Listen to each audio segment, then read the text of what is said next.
उसको खोल लीजिए। हरे कृष्णा ये चले गए। हरे कृष्णा। ज्योतिष कक्षा में आप लोग का फिर से स्वागत है। तो आज का टॉपिक हम लोग लिब्रा राशि पे डिस्कस करेंगे। लिब्रा मतलब तुला राशि जिसको बोलते हैं। हमारी पहली राशि थी एरिस मेष, और उसके ठीक सामने की राशि जो 7वीं राशि होती है वो तुला राशि होती है। तो आइए प्रार्थना के साथ चालू करते हैं। ओम अज्ञानतिमिरन्धस्य ज्ञानाञ्जनशलाकया चक्षुरुन्मिलितं येन तस्मै श्रीगुरुवे नमः। श्रीचैतन्यमनोभीष्टं स्थापितं येन भूतले स्वयं रूपा कदा मह्यं ददाति स्वपदान्तिकम्। वन्देऽहं श्रीगुरो श्रीयुतापदकमलं श्रीगुरून् वैष्णवांश्च श्रीरूपं साग्रजातां सगना रघुनाथान्वितं तं सजीवं साद्वैतं सावधूतं परिजनासहितं कृष्णचैतन्यदेवं श्रीराधाकृष्णपादान् सगना ललिता श्रीविशाखान्वितं च नमो विष्णुपादाय कृष्णप्रेष्ठाय भूतले श्रीमते भक्तिवेदांत स्वामिनिति नामिने। नमस्ते सारस्वती देवे गौरवाणी प्रचारिणे निर्विशेष शून्यवादी पाश्चात्यदेशतारिणे। नमो महावदन्नाय कृष्णप्रेमप्रदायते कृष्णाय कृष्णचैतन्य नामिने गौरतुसे नमः। हे कृष्णा करुणा सिंधु दीनबंधु जगतपते गोपेश गोपिका कांत राधा कांत नमस्तुते। तप्त कांचन गौरांगी श्री राधे वृंदावनेश्वरी वृषभानुसुते देवी प्रणमामि हरिप्रिये। वाञ्छाकल्पतरुभ्यश्च कृपा सिन्धुभ्येव च पतितानां पावनेभ्यो वैष्णवेभ्यो नमो नमः। जय श्री कृष्णा चैतन्य प्रभु नित्यानंद श्री अद्वैत गदाधर श्रीवासादि गौर भक्त वृंद। हरे कृष्णा कृष्णा कृष्णा हरे हरे, हरे राम राम राम हरे हरे। हरे कृष्णा। तो आज तुला राशि के बारे में हम लोग डिस्कस करेंगे। तुला राशि के जो स्वामी हैं वो है शुक्र, वेनस। तो वेनस की 2 राशियां हैं, एक थी टॉरस, टॉरस को वृषभ राशि बोलते हैं, वृष राशि बोलते हैं, और दूसरी है लिब्रा, लिब्रा को तुला राशि बोलते हैं। बहुत सारे प्लैनेट के 2-2 राशियां हैं, कुछ के एक हैं। जैसे मंगल के 2 राशियां हैं, मेष एरिस और स्कॉर्पियो वृश्चिक। से मरकरी के 2 राशियां हैं, मरकरी के हुए जेमिनी मिथुन राशि, और दूसरा होता है वर्गो कन्या राशि। सन एंड मून के एक राशि ही हैं। मून के हो जाते हैं कर्क कैंसर, और सन के हो जाते लियो सिंह राशि। उसी तरह फिर 5, 6, 7, 8, 9 9वां और 12वां राशि सैगिटेरियस और पीसेस, धनु राशि और मीन राशि। ये दोनों बृहस्पति के हैं, गुरु के हैं, जुपिटर। और फिर सैटर्न के हो जाते हैं कैप्रिकॉर्न मकर राशि, और दूसरी राशि होती है एक्वेरियस कुंभ राशि। ये दोनों सैटर्न के। उसी में जो स्कॉर्पियो होती है, स्कॉर्पियो जो राशि है वो को owned by Ketu and Mars दोनों द्वारा होता है। स्कॉर्पियो राशि दोनों उसके मालिक होते हैं, केतु और मार्स भी होते हैं, मंगल भी होते हैं। उसी तरह एक्वेरियस जो होता है वो उसके भी 2 स्वामी हैं, राहु एंड सैटर्न। तो ये जो प्लैनेट होते हैं वो हर प्लैनेट का ये अपना घर होता है ना, जो उसमें वो बहुत कंफर्टेबल होते हैं। तो उसके कैरेक्टरिस्टिक्स उससे बहुत मैच करते हैं उस प्लैनेट से, इसलिए जब वो प्लैनेट उस घर में आता है तो बहुत अच्छा रिजल्ट देता है ना। और उससे समझ में भी आता है कौन सा प्लैनेट का नेचर कैसा है, स्वभाव कैसा है। हर राशि का अपना एक टाइमिंग होता है, प्लैनेट जहाँ पे स्थित है उसके अनुसार टाइमिंग होता है, और हर हाउस के एक्टिवेट होने का टाइमिंग होता है। जैसे मान लीजिए सूर्य जिस राशि में है, एक सिंपल टेक्निक है, एक कि आपके किस समय, जैसे सन किस समय ज़्यादा एक्टिव रहेगा, मान लीजिए आपको जानना है, तो जब सूर्योदय का समय होता है उस समय लग्न राइजिंग होता है आपका, जो सूर्य राइजिंग होता है ना ईस्टर्न होरिजन पे, तो सूर्य जिस राशि में है वो राशि सूर्योदय के समय वो राशि उग रही है।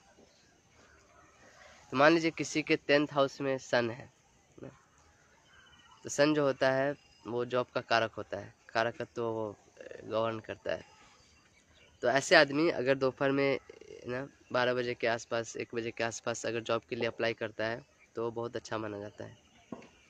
अब ऐसा क्यों बोला गया, क्योंकि देखिए सन जो है अगर 10वें राशि में है तो उसका टाइमिंग देखिए, हर हाउस का 2 घंटे का टाइमिंग होता है। जब सूर्योदय से लेके सपोज करिए सूर्योदय होता है 6 बजे के आसपास, ठीक है, तो 6 से 8 बजे तक उसका पहला घर चलेगा, फिर सन मूव करेगा, हर 2 घंटे में वो हाउस चेंज करेगा, फिर सन 8 से लेके 10 बजे तक किस में रहेगा, 12वीं राशि में रहेगा, 10 से 12 बजे तक एक मोटा मोटी टाइम है। अब सूर्योदय 5:30 बजे भी हो सकता है, 5 बजे भी हो सकता है, उसके अनुसार आप चेंज कर सकते हैं। तो एक्वेरियस राशि में 11वें घर में रहेगा, फिर 12 से लेकर 2 बजे तक वो आपको रहेगा 10वें राशि में। तो सूर्य उस समय 10वें घर में रहेगा 12 से 2 बजे तक, तो वो घर बहुत एक्टिवेट रहेगा। तो उस समय जब आप जॉब के लिए अप्लाई करते हैं ये सब, तो आपके लिए बहुत अच्छा है। अगर आपके 10वें घर में सूर्य है तो मान लीजिए सूर्य किसी के 10वें घर में ना हो के 9वें घर में है, तो वो 2 से 4 के बीच में अप्लाई करेगा तब अच्छा होगा। उसी तरह 4 से लेके 6 बजे तक ना वो हो जाएगा आपका 8वें घर, 6 से 8 अगेन आपका हो जाएगा 7वां घर। तो ऐसे करके टाइमिंग दे सकते हैं। तो जो पूरा जो जोडियक जो साइन होता है वो 6 राशि दिन का समय होता है, फिर 6 राशि रात का समय होता है। तो आपका जो 12वीं राशि जो होता है ना, 1, 12, 11, 10, 9, 8, तो ये जो पोर्शन होता है आपके हॉरोस्कोप को दिन का समय रिप्रेजेंट करता है, और इधर वाला हाफ आपका रात का समय रिप्रेजेंट करता है। तो इसी तरह जैसे मान लीजिए कोई एस्ट्रोलॉजर है, उसके 7वें घर में अगर राहु है तो राहु हेल्प करता है, राहु प्रेडिक्शन में बहुत हेल्प करता है। तो 7वां घर जनरली शाम का समय होता है, शाम को वो इतना 6, 7, 5 बजे के आसपास अगर वो प्रेडिक्शन करता है तो उसको बहुत ही हेल्प मिलेगा कि राहु सब कॉन्शियस माइंड में बहुत हेल्प करता है प्रेडिक्ट करने में। या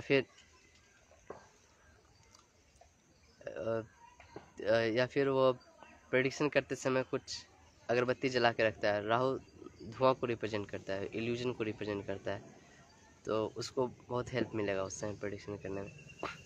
किसी का केतु है लग्न में, तो केतु वाले जो व्यक्ति है वो किसी सेक्लूजन में, वो सबके सामने प्रेडिक्ट नहीं कर पाएंगे, उनको एकांत में जाके बैठेंगे तब जाके कुछ प्रेडिक्शन वो कर पाएंगे, उनको हेल्प करेगा। तो ग्रहों का हेल्प इस तरह मिलता है, जो ग्रह जहाँ पे है जैसे है उस चीज़ को आप उस टाइम पे करेंगे तो वो ज़्यादा हेल्प कर पाते हैं, उस टाइम पे वो ज़्यादा एक्टिव रहते हैं।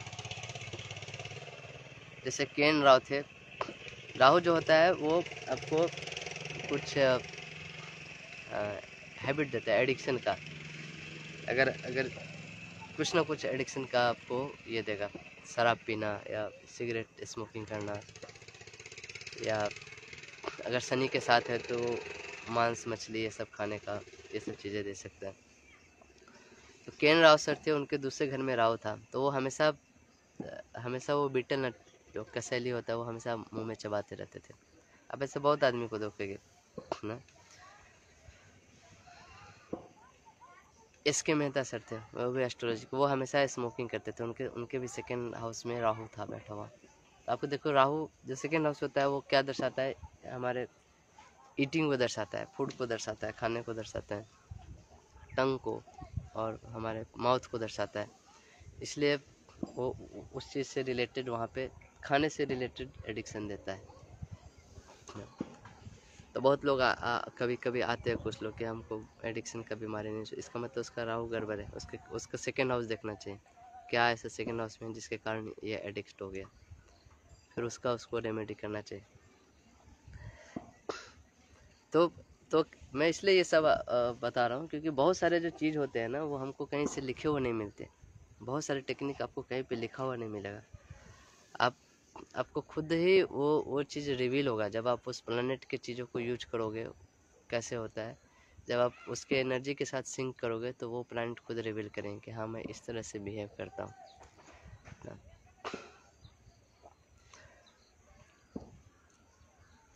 तो किसी के लिए जैसे चैंटिंग बहुत हेल्प करता है ना। जैसे मैं उस दिन जल तत्व की राशि बता रहा था, उस दिन पूरा क्लास हुआ नहीं था। तो ये जो राशि को जो क्वालिटीज़ है ना, ये एक तो मैं ऐसे बता रहा हूँ हर राशि का राशि वाइज, लेकिन ये बहुत एक दूसरे से इंटरकनेक्टेड भी है। जैसे जो 7वीं राशि है, जैसे आज लिब्रा की राशि, यहाँ से अब अपोजिट राशि चालू होगी, तो 7वीं राशि का जो गुण है ना वो पहली राशि के गुण से पूरा एकदम 180 डिग्री अपोजिट गुण होगा। देखिए पहला जो एरीज राशि था वो बहुत क्विकनेस देता था, कोई भी चीज़ उसको फास्ट करना है, बहुत अप एंड डाउन चीज़ें रहता था। और लिब्रा ठीक उसके अपोजिट, लिब्रा एकदम कोल्ड राशि है। लिब्रा में बहुत सारे ऑप्शंस रहते हैं, इसको कोई जल्दीबाजी नहीं है, सब काम आराम से चलना चाहिए लेकिन अच्छा से चलना चाहिए ना। इसलिए जो सैटर्न होता है ना वो लिब्रा में आके बहुत एग्जाल्टेड होता है, क्योंकि इसमें यहाँ पे कोई बाउंड्री नहीं रहता उसके लिए। और वही क्योंकि सैटर्न को धीरे धीरे काम करना होता है, वो आराम से अपना ना, कोई प्रॉब्लम नहीं। जैसे सुबह का खाना 6 बजे बनना है ऐसा कुछ नहीं, 11 बजे तक ही बने तो भी कोई प्रॉब्लम नहीं। तो इसलिए सैटर्न लिब्रा में आके एग्जाल्टेड होता है, उसी ठीक इसके अपोजिट राशि में डेबिलेटेड होता है एरीज के साइन। एरीज क्या, क्विकनेस का साइन है, बिगिनिंग का साइन है। सैटर्न को वहाँ पे बहुत डर लगता है, बहुत प्रेशर में आ जाता है, एंग्जाइटी में आ जाता है, बाप रे तुरंत करना है ये वो। इसी तरह जो भी साइंस है आप देखोगे जस्ट उसके अपोजिट से मरकरी जो है 12वीं राशि में डेबिलेटेड होता है, सेक्लूजन का राशि होता है, आइसोलेशन का राशि होता है। ठीक उसके अपोजिट 6th राशि में वो एग्जाल्टेड होता है। ठीक उसी तरह सन एरीज में एग्जाल्टेड होता है, क्योंकि एरीज जो फर्स्ट राशि है, फर्स्ट वो क्या है, थ्रोन है। सन है एक राजा की तरह, वो हमेशा फर्स्ट रहना चाहता है। वही 7th में आके वो डेबिलेटेड रहता है। 7th जो लिब्रा साइन है वो शूद्र का साइन है, सैटर्न है वो क्षुद्र है, इसलिए उसको बहुत एग्जाल्ट रहता है। तो राजा को वो 7th राशि में आके उसको जमता नहीं, क्योंकि राजा को बहुत काम करना होता है, डिसिप्लिन मेंटेन करना होता है, तो वो 7th में आके डेबिलेटेड हो जाता है। ऐसे ही वेनस जो है 12वीं राशि में एग्जाल्टेड होता है, पीसेस साइन में। क्योंकि वो उसको बहुत सारे ना तंत्र मंत्र विद्या ये सब काम करने रहते हैं, उसको वैसा जगह चाहिए जहाँ पे उसको कोई डिस्टर्ब ना कर सके, वो सिर्फ अपना चीज़ें कर सके। और छठा जो राशि होती है वो क्लीनिंग की राशि होती है ना, लोअर एब्डोमेन वो इंडिकेट करता है। तो वहाँ वेनस क्या है, बहुत क्लीन रहने वाला, वो काम जमता नहीं, तो इसलिए वहाँ पे वो आकर डेबिलेटेड होता है। तो हर राशि देखोगे वो सामने वाले राशि के जस्ट अपोजिट होती है, अपोजिट काम करती है। ये एक लिंक है आप हर राशि के बारे में सोचने का। जैसे मैंने हर राशि का गुण तो बता रहा हूँ, लेकिन जब आप सोचते हो तो ऐसे भी एक तरीका है हर राशि के बारे में जानने का। जैसे 4th राशि होती है कैंसर, वो बहुत इमोशनल साइन होती है। उसी के जस्ट अपोजिट जो साइन होती है कैप्रिकॉर्न राशि, वो बहुत ही लॉजिकल साइन होती है। अब फोर्थ जो राशि होती है कैंसर, वो आपको घर को रिप्रेजेंट करती है। 10th जो राशि होती है वो आपको ऑफिस को रिप्रेजेंट करती है, काम को। घर पे आप रिलैक्स रहते हो, ऑफिस में आपको ना टारगेट अचीव करना होता है, आपको आउटपुट देना होता है ना।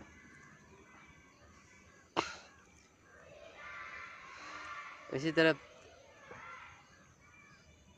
ऐसे सब राशि को आप ऐसे देख सकते हो, जस्ट अपोजिट क्वालिटीज होता है।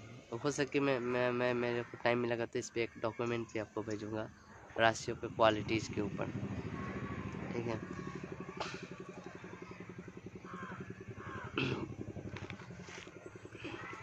राहु जो हर राशि का जो क्वालिटीज होता है ना उसको यूज किया। जैसे मैं बताया सन इन 10th हाउस जो होता है, तो आप उस समय जॉब के लिए अप्लाई कर सकते हो।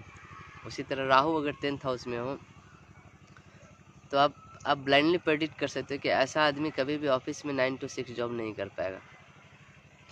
क्योंकि राहु को कुछ हट के चाहिए, कुछ आउट ऑफ बॉक्स चीज़ चाहिए। वो ऐसे रूटीन जॉब नहीं कर सकता है राहु।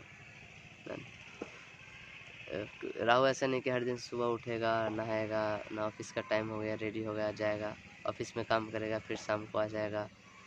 उसको ये चीज़ जमता नहीं, उसको हमेशा कुछ चेंज चाहिए और आउट ऑफ बॉक्स चीज़ें चाहिए। तो जिसके 10th हाउस में राहु है, अगर वो उसको जॉब से रिलेटेड प्रॉब्लम है, तो वो कभी भी रूटीन जॉब नहीं कर पाए, ऐसे जॉब के लिए उसको कभी भी एडवाइस नहीं कर सकता। राहु को हमेशा फन चाहिए। राहु जिसके लग्न में होगा वो आदमी हमेशा जहाँ भी रहेगा वहाँ पे कुछ हट के, जैसे वो क्लास में ही बैठा रहेगा ना, तो अचानक कुछ टॉपिक चल रहा, वहाँ पे कुछ जोक क्रैक कर देगा, सब हंसने लगेंगे, है ना। उस टाइप का नेचर है राहु का। ओके,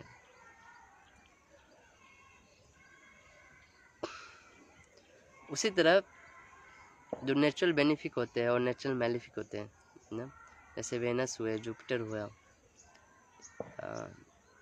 मून हुआ, ये सब प्लैनेट नेचुरल बेनिफिक प्लैनेट होते हैं। उसी तरह राहु, केतु, सन, मार्स, ये लोग नेचुरल मैलिफिक प्लैनेट रहते हैं। अब देखोगे मैलिफिक प्लैनेट की संख्या ज़्यादा है बेनिफिक, क्योंकि वर्ल्ड ऐसा डिज़ाइन हुआ है, वर्ल्ड ऐसा डिज़ाइन हुआ है कि आपको ज़्यादा कष्ट हो, आपको सुख से ज़्यादा कष्ट मिले। तो भगवान बोलते हैं भगवद गीता में, ये वर्ल्ड है दुखालयम अशाश्वतम। तो 9 प्लैनेट्स में आपको 5 प्लैनेट्स तो क्रूर प्लैनेट्स है ना, राहु, केतु, सैटर्न, सन, राहु, केतु, सैटर्न, सन, 4। और कौन हुए? राहु, केतु, सैटर्न, सन, मार्स ना, 5 प्लैनेट क्रूर हुए। और वेनस, जुपिटर और मून, ये तीनों बेनिफिक प्लैनेट है। और मरकरी डिपेंड करता है, मरकरी अगर बेनिफिक के साथ है तो बेनिफिक की तरह एक्ट करता है, मैलिफिक के साथ है तो मैलिफिक, क्योंकि वो छोटा बच्चा है, जिसके साथ रहता है वैसा ही बन जाता है। तो अब देखोगे मैलिफिक प्लैनेट की संख्या ज़्यादा है, बेनिफिक प्लैनेट की संख्या कम है, क्योंकि वर्ल्ड ने ऐसा डिजाइन किया है दुखालयम अशाश्वतम। तो और लोगों को काम करने के लिए भी उनको कुछ चैलेंजेस चाहिए, कुछ कष्ट चाहिए। अगर सब कुछ आराम से मिलता है तो लोग फिर इस दुनिया में काम करना बंद कर देंगे, सब अपने अपने कंफर्ट जोन में रहेंगे। तो इसलिए देखोगे हर आदमी के लाइफ में चैलेंजेस रहते हैं। कोई आदमी ऐसा बोल नहीं सकता कि हमको कोई कष्ट नहीं, हमको कोई दुख नहीं। अगर नहीं है तो आएगा, क्योंकि उसके चार्ट में भी ये 5 मैलिफिक भी है और 3 बेनिफिक भी है ना। तो ये दुनिया को ऐसे ही समझना पड़ेगा जैसे ये दुनिया है ना। बहुत लोग सोचते हैं कि ये दुनिया में हम एक स्वर्ग बनाएंगे और यहीं रहेंगे और यहीं सेटल हो जाएंगे, तो ऐसा कभी होने वाला नहीं है ना। तो दुनिया को डिजाइन ही ऐसा करे कि आप दुनिया को छोड़ के यहाँ से निकल जाओ ना। ये जितने भी प्लानट है आपके लग्न में आके बैठे हैं, आपके जहाँ पे भी बैठे हैं, ये आपको कुछ निर्देश देना चाहते हैं, आपको कुछ बदलना चाहते हैं। आपको चाहते हैं कि आप इस तरह एक्ट करो, आप अपने कर्मों को ख़त्म करो। और डेस्टिनेशन क्या है? ये सब छोड़ के सब घरों से घूम के आप 12वें घर में पहुँचे, कहाँ? मोक्ष के द्वार पे पहुँचे। और उसके लिए ये प्लैनेट आपको हेल्प करते हैं अलग अलग जगह पे। एक जन्म में नहीं, बहुत जन्मों से आपको हेल्प करें, आपको वो बदलना चाहते हैं। लेकिन हम क्या है, हम बदलने वाले का नाम नहीं लेते हैं। हम सोचते हैं कि हम प्लैनेट को बदल देंगे, है ना। और अलग अलग कर्मों में हम फंस जाते हैं। तो फिर जब वो नहीं होता तो प्लैनेट बोलते हो कि कोई बात नहीं, रीटेक, फिर से वो ना शॉर्ट कराते हैं, फिर से ना एक्टिंग चालू होता है हमारा अगले लाइफ में, फिर से कुछ चैलेंजेस देते हैं हमको, फिर से हमको सुधारना चाहते हैं। लेकिन हम तो सुधरने वाले हैं। और ऐसे कर करके प्लैनेट लोग हमको बार बार मौका देते हैं, बार बार हमको कभी कभी ज़बरदस्ती चेंज कराते हैं, कभी कभी हम अपना फ्री विल से एक्ट करते हैं। तो ऐसे कर करके इन लोग को, इनका जो टारगेट है कि हमको 12वें घर तक ले जाना, मोक्ष के द्वार तक ले जाना। और हम लोग बार बार फेल हो जाते हैं, 12वें घर में जाते हैं लेकिन मोक्ष तक पहुंच नहीं पाते, फिर से फर्स्ट में आते हैं, फिर से जन्म लेते हैं, और फिर जो हमारा कर्मों का लेखा जोखा होता है चलते रहता है। तो बार बार इसमें घूमने से कोई फ़ायदा नहीं है, जब तक हम ये नहीं समझे कि इसमें घूमने का पर्पस क्या है। घूमने का पर्पस है कि इससे बाहर निकलना ना। एक ही पिलर के चारों तरफ घूमने में कोई इंटेलिजेंस है? कोई इंटेलिजेंस नहीं है। तो तो ये सब जो ग्रह है वो एक ड्राइवर की तरह है जो हमको एक डेस्टिनेशन से दूसरे डेस्टिनेशन तक लेंगे। और हर हाउसेस में जो प्रॉमिस किया गया, जैसे जैसे जो राशियाँ है हर घर में जो राशियाँ है वो प्रॉमिस करते हैं कि हमको क्या क्या मिलने वाला है ना। इस जगह में हमको ये राशियाँ बैठी है तो ये चीज़ पॉसिबल है हमारे लाइफ में, यहाँ पे ये चीज़ बंधी हुई है। जैसे होता है ना, कुछ कुछ फ्रीडम भी है और कुछ रेस्ट्रिक्शन भी है हर चीज़ लाइफ की हर चीज़ में। जैसे कोई गाय है तो यहाँ पे गांव में गाय को कैसे चराते हैं, उनके गर्दन में रस्सी बांध देते हैं और बहुत लंबा रस्सी बांध देते हैं और एक जगह खूंटा में गाड़ देते हैं। तो उनको एक एरिया हो जाता है ना कि उतने बड़े एरिया में वो चढ़ सकती है, खा सकती है, उठ सकती है, बैठ सकती है, कुछ भी कर सकती है, लेकिन तो भी उसमें कुछ रेस्ट्रिक्शन है। उस एरिया के बाहर का जो घास है वो नहीं खा सकते। उस एरिया का घास ख़त्म हो गया तो बस उसका कोटा उतना ही है, उसके बाहर वो कुछ भी कर ले उसके गले में फंदा बांधा हुआ। तो ये रेस्ट्रिक्शन हो गया। और फ्री विल क्या हो गया, फ्री विल मतलब वो रस्सी का जितना लंबाई है उतना उतना रेडियस में वो कहीं भी घूम के वो कुछ भी कर सकती है ना। तो इसी तरह हमारे जीवन में भी कुछ कुछ चीज़ें फ्री विल पे डिपेंडेंट है और कुछ कुछ चीज़ें रिस्ट्रिक्शन है हमारे कर्मों के अनुसार। जैसे मान लीजिए जो गाय अच्छा रहता है उसको उसको बड़ा रस्सी बांध के छोड़ देते हैं कि हाँ ये गाय अच्छी है, ये नुकसान नहीं करेगी। कोई गाय बहुत बदमाश है, एक बछड़ा है इधर बहुत बदमाश है, तो उसको एकदम छोटा रस्सी बांध के रखते हैं क्योंकि वो जो भी कोई नज़दीक जाता है उसको मारने लगता है। तो इसी तरह जो मेटेरियल नेचर है वो देखती है, ऑब्जर्व करती है कि आदमी कैसा है, उसके अनुसार उसका फ्री विल का जो एक्सेस है, जो रोप जो है वो छोड़ती है। तो हम अगर अगर मेटेरियल नेचर के साथ जी रहे ना, वो बोलते हैं ना उसके प्रोग्रामिंग के साथ हम जी रहे हैं ना, तो मेटेरियल नेचर भी हमको हेल्प करती है क्या इस दुनिया से निकलने के लिए। अगर हम उसके अगेंस्ट जी रहे हैं तो वो फिर हमको और भी बांधते जाती है और भी दिखते जाते और हम और भी फंसते जाते हैं। तो ये प्लैनेट सब जो है ना एक ड्राइवर की तरह, जो भी प्रॉमिस किया गया, जो जिस जिस हाउसेस में ये जो राशियाँ आके बैठी है वो हमारे रेस्ट्रिक्शंस और फ्री विल डिसाइड कर रही है। और प्लैनेट उस रेस्ट्रिक्शंस और फ्री विल के जो है वो ड्राइवर है जो हमको एक पार्टिकुलर डेस्टिनेशन तक ले जाते हैं ना। हम वो मेहनत करें या ना करें वो उस डेस्टिनेशन तक ले जाके हमको छोड़ेंगे। हाँ, वो ले जाने के पहले आपको अपॉर्चुनिटी ज़रूर देंगे सुधारने के। आप खुद से वो चीज़ कर लो तो बहुत अच्छा, आप नहीं करोगे तो वो ज़बरदस्ती वो वहाँ से वहाँ तक ले जाएंगे। उनका काम है आपको सुधारना, उनका काम है आपको इतना इतना एक्सेस देना, इतना फल देना, इतना रिजल्ट देना, वो आपको रिजल्ट दे के रहेंगे। आप खुद से करो तो बहुत अच्छा है। जैसे मैं कल एक एग्जांपल दे, जिसके 6th घर में वेनस है उसको एक कैरेक्टरलेस वुमेन से शादी करना था। आप खुद से शादी कर लो बहुत अच्छा, नहीं करो तो आपको आपकी जो वाइफ होगी वही आपकी शत्रु बन के आएगी। तो ये नहीं किन प्रकार है ना, जो आपके कर्मों में लिखा है वो होना ही है। तो मैं इसलिए ये सब बता रहा था कि ये सब के पीछे जो पर्पस है वो समझना भी बहुत ज़रूरी है हम लोग के लिए। और आज से 7वां राशि चालू है, जस्ट फर्स्ट के अपोजिट।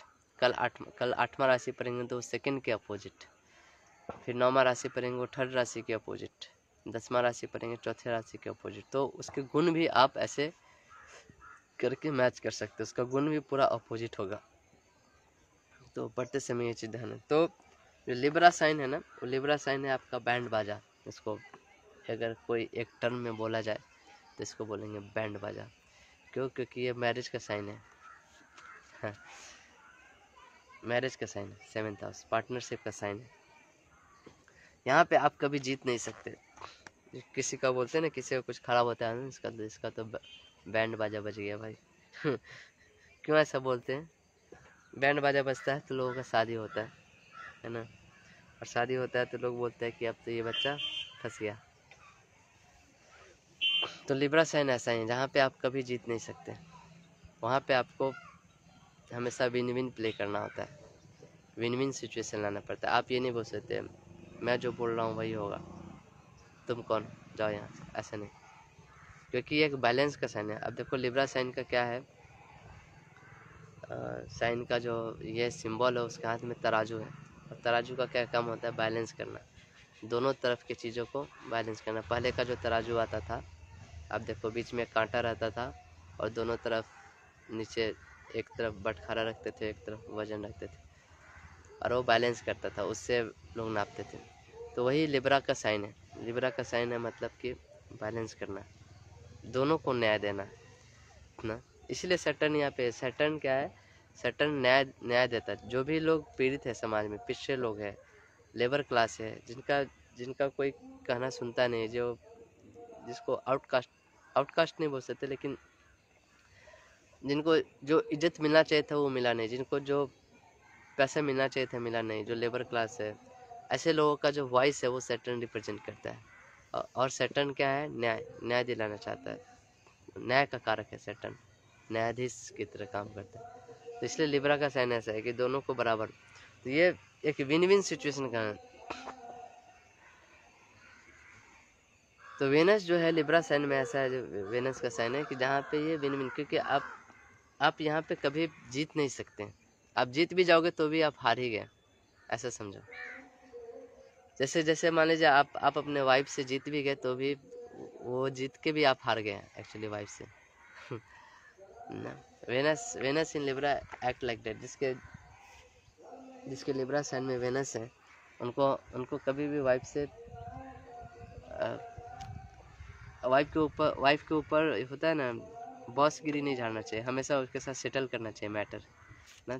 थोड़ा तुम भी झुको, थोड़ा हम भी झुके, दोनों का विन विन सिचुएशन होना चाहिए। नहीं तो फिर वो वाइफ के कारण प्रॉब्लम होने लगे, वाइफ छोड़ के चले जाएगी, झगड़े होंगे, ये सब चीज़ें बढ़ जाएंगे। क्योंकि वेनस जो है एक मिनिस्टर भी है। ऐसे शुरू में मैंने हर प्लांट का एक मिनिस्ट्री कैबिनेट बनाया था, जैसे सन को बताया था राजा, मून को रानी। वेनस का जो पोजीशन था वो मिनिस्टर का। तो Venus has to act diplomatically also. Minister होते हैं बहुत डिप्लोमेट होते हैं। तो वेनस जो लिब्रा साइन में ना, चीज़ों को, वेनस का जो ये लिब्रा साइन है वो ऐसा साइन है जहाँ पे चीज़ों को बहुत डिप्लोमेटिकली हैंडल करते हैं ना।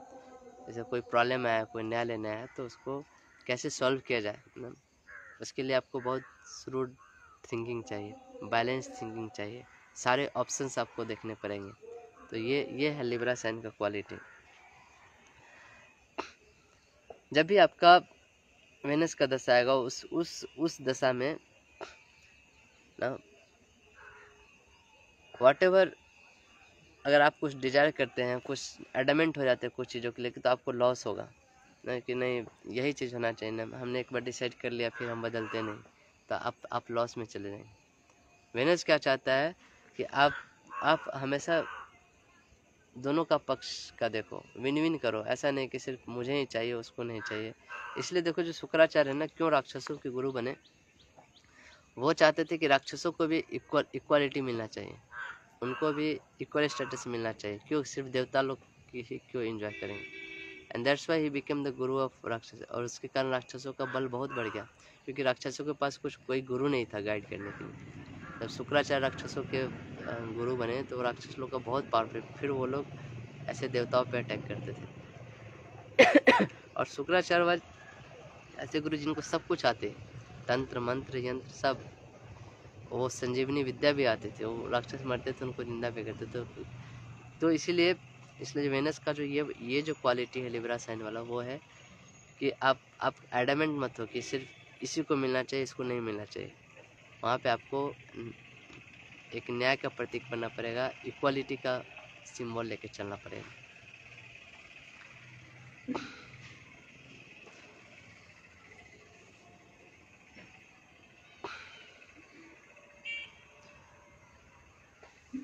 लिब्रा साइन में अगर जुपिटर है, ऐसे पर्सन को हमेशा लोग सेंट की तरह देखते हैं, सेंट, साधु की तरह। जुपिटर एक साधु है, मतलब कि गुरु है। तो ऐसे लोग का जो इमेज होता है सोसाइटी में ना, 7th house is your public image, क्योंकि वो आपके लग्न के ठीक सामने है, जस्ट अपोजिट है, आउटर वर्ल्ड का एक डोर है, बाहर की दुनिया में लोग आपको कैसे देखते हैं। तो जुपिटर अगर से लिब्रा साइन में है तो लोग आपको सेंट की तरह देखेंगे, बहुत अच्छा व्यक्ति की, बहुत चैरिटेबल व्यक्ति की तरह देखेंगे। इवन आप कोई ख़राब काम भी कर दो तो भी लोग विश्वास नहीं करेंगे कि नहीं ये आदमी तो ये काम नहीं कर सकता है। वो कभी भी आपका जो अच्छा इमेज है वो कभी भी ख़राब नहीं होने देगा जुपिटर। इवन आप बहुत बड़े सेंट हो, आप किसी जाके मर्डर भी कर दे तो भी बोले कि नहीं ये आदमी नहीं कर सकता है मर्डर, ऐसा मतलब ऐसा इफेक्ट देता है जुपिटर वहाँ पे।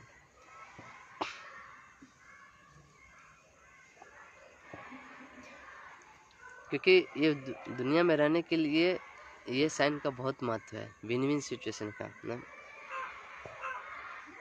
क्योंकि दुनिया में आप सिर्फ ये ऐसे करके नहीं जी सकते कि माई वे इज हाईवे ना, मैं जो बोल रहा हूँ वही सत्य है।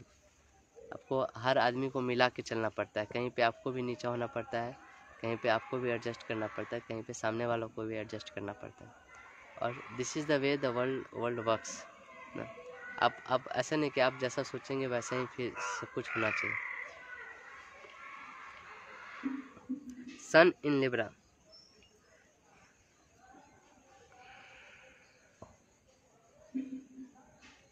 Sun in Libra person will like to show people that how much he is respected in the workplace and how many great people he knows. Sun wants to show connections in the outer world. Sun अगर Sun रहेगा Libra में तो Sun क्या है, राजा है। तो राजा जब public field में जाता है तो वो दिखाना चाहता है कि देखो मेरी औकात क्या है ना, मैं राजा हूँ, तुम लोग मेरा रिस्पेक्ट करो।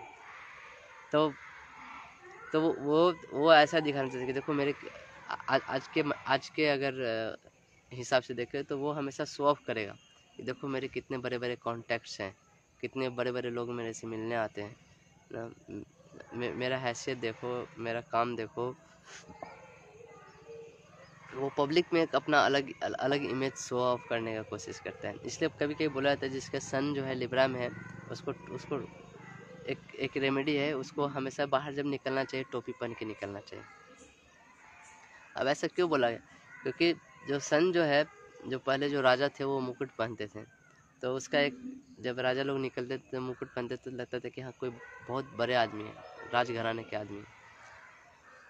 तो जो पगड़ी जो है, जो मुकुट का जो हम सर के ऊपर बांधते हैं, वो हमारा ये चीज़ दर्शाता है कि हम किस चीज़ से बिलोंग करते हैं। आप देखो पहले के लोग भी, जैसे कोई ग्वाला है तो वो गमछा बांध के जाता था माथे पे ना, कोई राजा है तो मुकुट पहन के जाता था, कोई इसी तरह ब्राह्मण है तो वो लोग भी कुछ अपना गमछा उत्तरी या ऐसे कुछ रख के जाते थे। तो इसी तरह जो आज के लोग टोपी पहनते हैं, इसलिए बोला जाता है कि उनको जब भी बाहर निकलना चाहिए तो एक टोपी पहनना चाहिए। फिर कुछ जो भी वो लोग बांधते हैं, आप महाराष्ट्र में जाओगे तो वहाँ पे भी लोग बांधने का एक अलग अलग जगह पे लोग हैं, अलग अलग तरीके से रिप्रेजेंट, तो उनको सर के ऊपर कुछ रखना चाहिए। क्योंकि सर जो होता है ताज होता है, सर हमारे सबसे ऊपर पार्ट को दिखाता है ना। आप देखो भी कहीं कहीं पे जो सम्मान किया जाता है वो सर के ऊपर कुछ दे के सम्मान किया जाता है। जैसे कोई आदमी PhD करता है, वो सब करता है तो उनको एक टोपी पहनाया जाता है। या फिर कहीं पे बहुत सारे जगहों पे जहाँ पे प्रेसिडेंट का शपथ लेते हैं लोग, उनको भी टोपी पहना के सम्मान किया जाता है, उनको वो ताज देते हैं। इंग्लैंड में जाओ कोई रानी है तो उसको रानी को मुकुट पहनाया जाता है क्योंकि वो सर का ताज होता है। तो सन का जो क्वालिटी है लिब्रा में ऐसा ही है, वो चाहता है कि शो ऑफ करना चाहता है, लोगों को दिखाना चाहता है कि हाँ हमारा भी क्या स्टेटस है, और इसके अनुसार वो बिहेव करता है। Libra sun in office or with government people or wife, he will have to be under these people. How much ever he glorifies them, the truth is that he will. तो सन अगर Libra के अंदर है तो वो कितना भी कोशिश कर ले ये सब शो ऑफ करने का वो करता है, लेकिन वो हमेशा उनके अंडर में ही रहता है, क्योंकि वो लोग भी इनका बैंड बाजा बजाते रहते हैं, कभी भी उनके ऊपर नहीं जा सकता वो। इसको भी बहुत एडजस्ट करना पड़ता है ना। अपने वाइफ जिसके 7th हाउस में सन है, सन एक मैलिफिक प्लैनेट है, यानी कि उसके अगर वाइफ के ऊपर बॉसगिरी करेंगे तो फिर वाइफ उसको प्रॉब्लम करेगी। वाइफ के सामने ज़्यादा शो ऑफ करेंगे तो वाइफ उनको प्रॉब्लम देना चालू करेगी। तो वहाँ हमेशा उनको वाइफ के अंडर रहना पड़ता है ना, जिसको बोलते हैं ना जोरू का गुलाम। कोई भी मैलिफिक प्लैनेट होता है 7th हाउस में, वो रिलेशनशिप में प्रॉब्लम करेगा अगर आप वहाँ पे विन विन सिचुएशन में नहीं आते हैं तो। इसीलिए जब मार्स जब आता है ना लिब्रा साइन में या 7th हाउस में, तो उसको मांगलिक बोलते हैं। क्यों? क्योंकि मार्स बहुत एडमेंट साइन है, वो बोलता है हम नहीं झुक सकते किसी के सामने। इसलिए वो मांगलिक हो जाता है, क्योंकि जब वो झुकता नहीं तो फिर उसके मैरिज लाइफ में प्रॉब्लम आना चालू हो जाता है।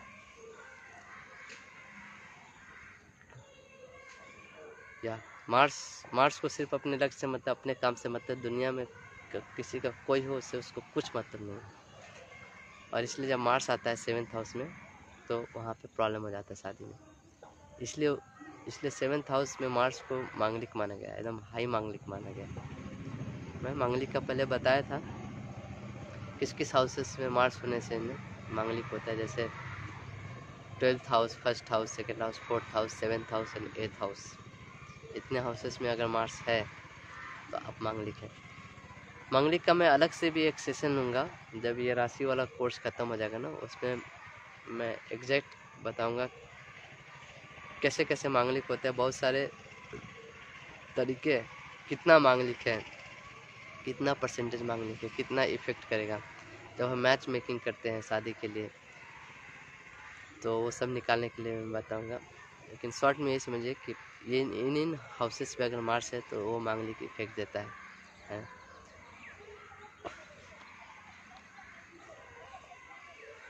कितना टाइम हो गया?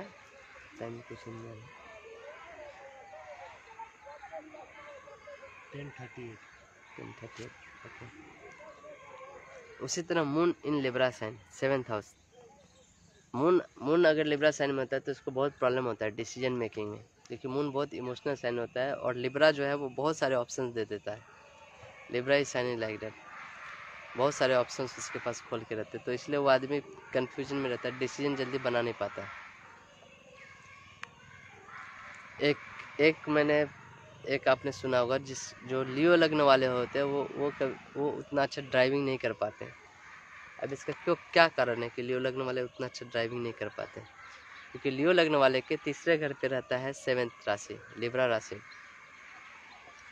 तो 3rd हाउस जो होता है आपके, वो आपको ड्राइविंग स्किल्स को रिप्रेजेंट करता है। जब आप ड्राइविंग करते हो तो आपको कहीं कहीं पे बहुत जल्दी डिसीजन लेना होता है, बहुत फर्म डिसीजन लेना पड़ता है कि हाँ अभी लेफ्ट मुड़ना है या राइट। अगर आप तुरंत डिसीजन नहीं लो तो एक्सीडेंट हो जाता है। तो जब लिब्रा साइन आपके 3rd हाउस में रहते हैं तो वहाँ पे आप बहुत जल्दी डिसीजन नहीं ले पाते हो और एक्सीडेंट का कारक हो जाता है। इसलिए लियो राशि वाले को हमेशा ड्राइविंग के लिए मना किया जाता है कि आप ड्राइविंग ना करो। आप देखोगे लियो इनको, जो भी लियो साइन है, लियो एसेंडेंट वाले, उनको आप अपने लाइफ में खुद ऑब्जर्व करो। अगर आप लियो वाले हो तो आपको ये समझ में आएगा। आप जनरल रोड पे चलते भी हो तो आपको प्रॉब्लम, आप अचानक सोचते इधर मुड़े कि इधर मुड़े, और आप सामने वाला आदमी से भी कभी कभी आपको रुकना पड़ जाता है, मतलब एडजस्ट नहीं कर पाते, इधर मुड़े कि इधर, वो भी इधर मुड़ जाता है, आप भी इधर मुड़ जाते हो, वो भी फिर इधर मिलता है तो आप भी इधर मुड़ जाते हो। तो ये एक एक आदमी का इंटरेक्शन ऐसा होता है। लेकिन अगर आप बड़े गाड़ियाँ चला रहे हो ना, 4 व्हीलर चला रहे हो, ऐसे में एक्सीडेंट हो जाता है। इसलिए लिब्रा लियो एसेंडेंट वाले को they are never told to be a good driver. वो ऐसा नहीं कि वो ड्राइविंग नहीं कर सकते, ड्राइविंग चला सकते हैं, अच्छा से अच्छा भी चला सकते हैं, लेकिन उनमें ये कन्फ्यूजन हमेशा बनी रहती है, डिसीजन मेकिंग जल्दी कर नहीं पाते। Okay, moon in Libra, decision making. Moon जो है, एक चीज़ और है, मून जो है वो मास का प्रतिनिधित्व करता है, और लिब्रा साइन जो है वो भी मासेस को रिप्रेजेंट करता है। मून इन लिब्रा जब आते हैं तो ये लोग ज़्यादा कोशिश करते हैं कि हम मास से कितना कनेक्शन बन पाए, लोगों के बीच में एक जाके कनेक्शन बनाना, बहुत सारे लोगों से मिलना, एक मास पे प्रभाव डालने की कोशिश करते हैं। ऐसे लोग बहुत अच्छे होते हैं। ऐसे लोग क्या, एक और प्रॉब्लम होता है कि ये लोग पार्टनर बहुत जल्दी चेंज करते हैं, मून इन लिब्रा साइन, क्योंकि ये एक पार्टनर से बहुत जल्दी बोर हो जाते हैं। बहुत सारे ऑप्शंस हो जाते हैं ना मून के पास, लिब्रा मतलब मेनी ऑप्शंस। जब मेनी ऑप्शंस रहते तो एक पार्टनर को छोड़ के दूसरे पार्टनर चेंज के नहीं। इसलिए moon in Libra is not considered very good for marriage life, क्योंकि उनका मैरिज के बाहर भी फिर अफेयर होने लगता है। ऐसे Mars says my way is highway ना, उसके अपने टर्म्स एंड कंडीशन हो से, तो ये मार्स का लिब्रा में ये पोजीशन बहुत अच्छा नहीं माना, क्योंकि ये विन विन कंडीशंस को फुलफिल नहीं करता है। मैरिज में प्रॉब्लम होता है, रिलेशनशिप में प्रॉब्लम होता है। एरोगेंट होता है, इसलिए कभी कभी यहाँ तक जाता है कि कहीं कहीं डाइवोर्स भी करा देता है। मार्स ना मांगलिक होने के कारण डाइवोर्स भी हो जाता है।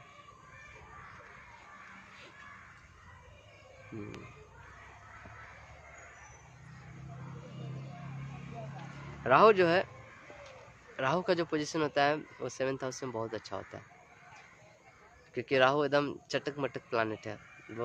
तो वो यहाँ पे बहुत अच्छा है। वो आपको बहुत सारे ना पब्लिक रिलेशंस देगा, बहुत सारे आउटरीच करेगा, बहुत सारे लोगों से मिलाएगा आपको बहुत ही ऑब्सेशन देगा इन सब चीज़ों को लेके।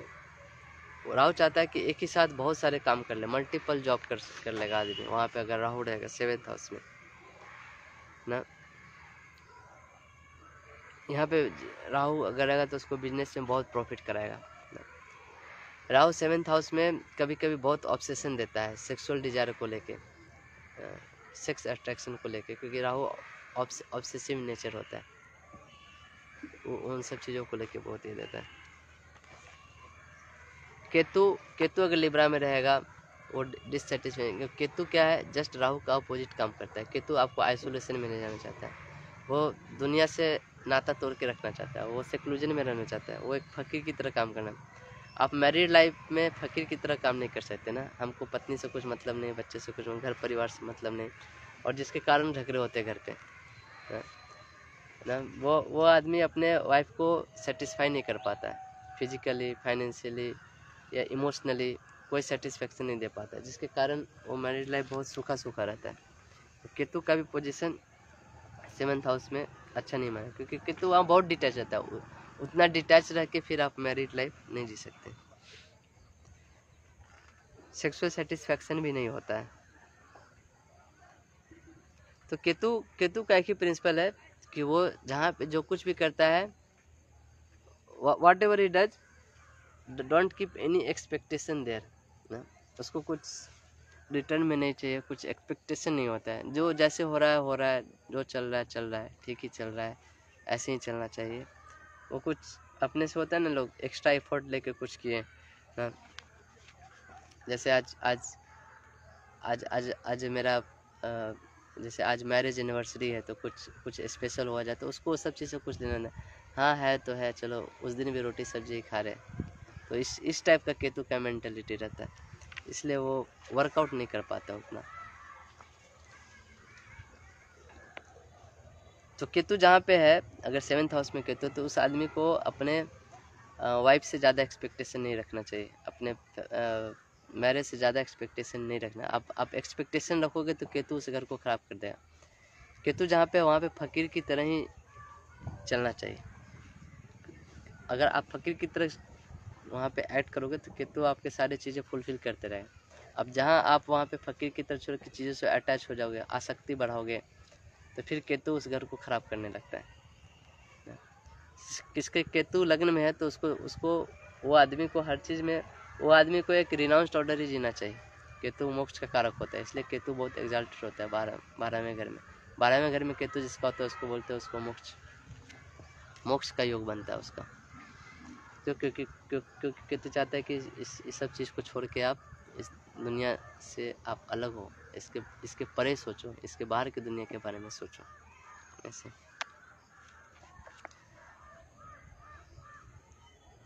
जिसके केतु अगर असेंडेंट में हो, वो आदमी हमेशा दुखी रहता है, क्योंकि अगर वो चाहता है दुनिया से बहुत कुछ पाएँ, दुनिया में अपना नाम कमाए, कि हमारा भी इज्जत हो, शोहरत हो, अगर दुनिया की चीज़ों से आसक्त होता है, लग्जरी से, सब चीज़ से, वो हमेशा दुखी रहेगा। लेकिन जैसे ही वो एक फकीर की तरह, हाँ ठीक है, जहाँ मिला वहाँ सो गया, जो मिला वही खा लिए, एक ऐसा लाइफ जीता है, तो केतु उसको फिर दुनिया में हर कुछ देगा। केतु ऐसा नहीं कि उसको गरीब रखेगा, लेकिन उसका मेंटेलिटी वो वाला होना चाहिए।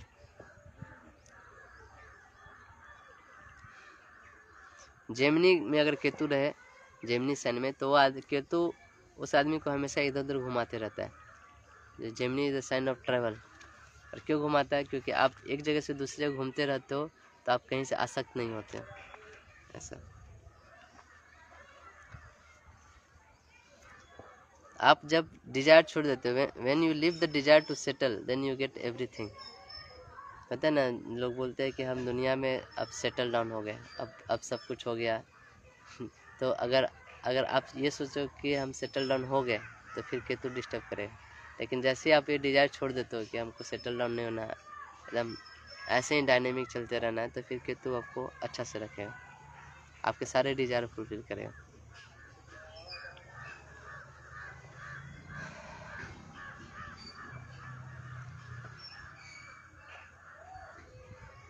केतु का हो गया।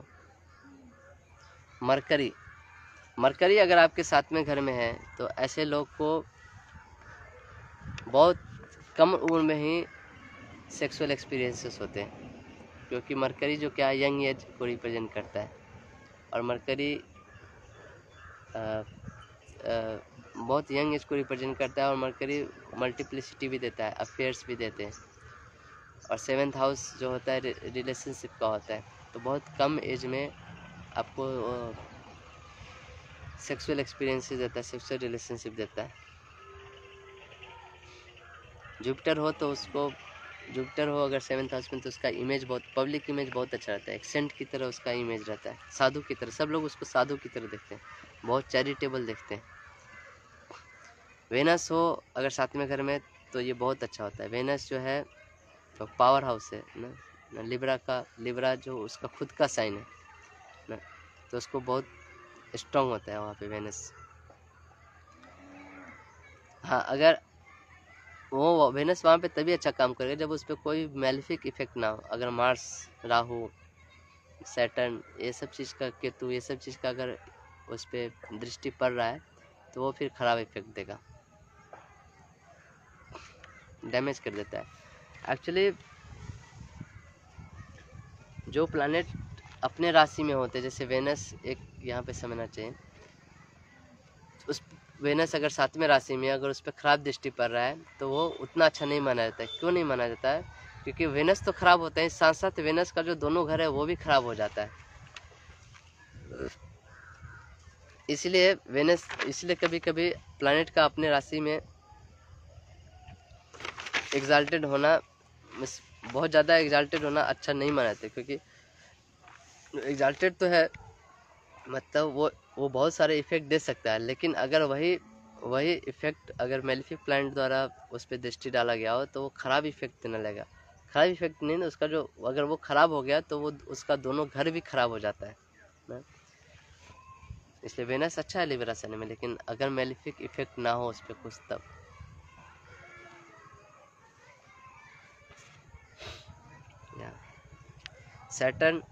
Saturn is exalted in Libra sign, से बताया था शुरू में।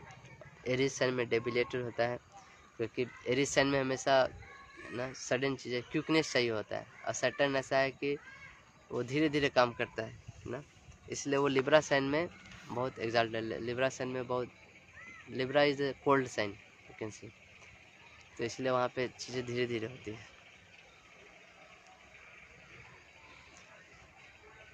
आज के लिए इतना ही, फिर हम कल के क्लास में लिब्रा के बारे में और भी डिस्कस करेंगे, कोशिश करेंगे कल हम कंप्लीट करें लिब्रा साइन को। तो तब तक के लिए बहुत बहुत धन्यवाद। बहुत सारे लोग क्वेश्चन भी पूछ रहे हैं दशा के बारे में, इसके बारे में, तो मैं कोशिश करूँगा इन सब क्वेश्चन का क्लास में ही जवाब देने के लिए, क्योंकि और लोग भी जान पाएंगे, है ना। तो फिर कल मिलते हैं इसी समय, लिब्रा के बारे में और भी बहुत सारे कुछ चर्चा करेंगे। बहुत बहुत धन्यवाद। हरे कृष्णा।